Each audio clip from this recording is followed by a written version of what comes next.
Welcome to Guide Guru. We hope this video helps.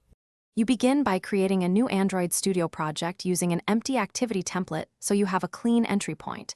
Make sure you have JDK 11 or newer and the latest SDK platforms installed. This avoids build failures. Once created, add internet permission in Android Manifest. XML and set a minimum API that matches your target devices. Next, add a web view to the activity layout and enable view debugging. This gets you immediately to rendering web content inside your app. You now wire the web view. Enable JavaScript and set a web view client to control navigation and a web Chrome client for dialogues and console messages. Load either a remote URL or local files placed in assets/ using file / Android asset / index.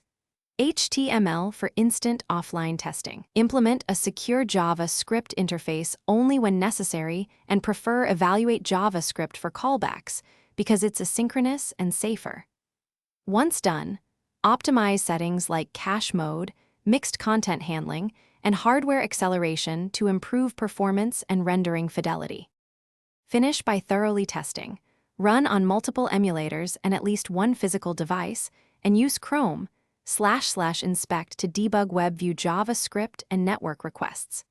Build a release APK with proper signing and set target SDK version to current recommended level to avoid behavioral surprises.